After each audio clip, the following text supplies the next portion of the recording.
Hi ಎಲ್ಲರಿಗೂ. ಹಲಸಿನಕಾಯಿ ಕಬಾಬ್ ತಿಂದಿರ್ತೀರಾ, ಹಲಸಿನಕಾಯಿ ಬಜ್ಜಿ ತಿಂದಿರ್ತೀರಾ, ಹಲಸಿನಕಾಯಿ ಚಟ್ಟಂಬಡೆ ಇದು ಒಮ್ಮೆ ಟ್ರೈ ಮಾಡಿ. ಬೇಕಾಗಿರೋ ಐಟಮ್ಸು: ಹಲಸಿನಕಾಯಿ, ಕಡಲೆ ಹಿಟ್ಟು, ಅಕ್ಕಿ ಹಿಟ್ಟು, ಹಾಗೆಯೇ ಜೀರಾ ಪೌಡರ್, ಕೊತ್ತಂಬರಿ ಪುಡಿ, ಅರಿಶಿಣ, ಖಾರದ ಪುಡಿ, ರುಚಿಗೆ ತಕ್ಕಷ್ಟು ಉಪ್ಪು, ಕರಿಬೇವಿನ ಸೊಪ್ಪು, ಹಸಿಮೆಣಸು. ಮೊದಲಿಗೆ ಹಲಸಿನಕಾಯಿನ ಮಿಕ್ಸಿ ಜಾರ್ಗೆ ಹಾಕಿ ರುಬ್ಕೋಬೇಕು.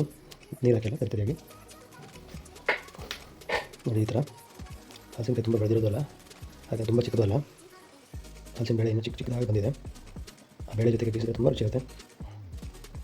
ರುಬ್ಕೊಂಡಿರೋದನ್ನ ಮಿಕ್ಸಿಂಗ್ ಬೌಲ್ಗೆ ಹಾಕೊಳ್ಳೋಣ.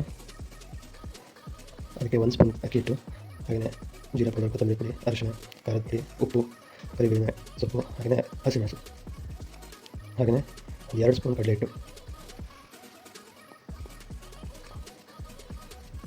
ಇದನ್ನು ಕಲಿಸುವಾಗ ನೀರು ಹಾಕೊಳ್ಳೋದಿಲ್ಲ.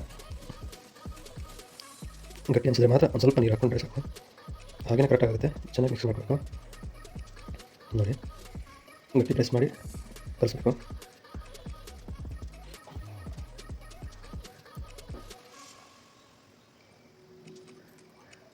ಚೆನ್ನಾಗಿ ಕಲಿಸ್ಕೊಂಡು ಈ ಥರ ಆದಮೇಲೆ ಒಂದು ರೌಂಡ್ ಶೇಪ್ ಮಾಡಿಕೊಂಡು ಅದನ್ನ ಒಂದು ಸ್ವಲ್ಪ ಪ್ರೆಸ್ ಮಾಡಿದ್ರೆ ಆಯಿತು.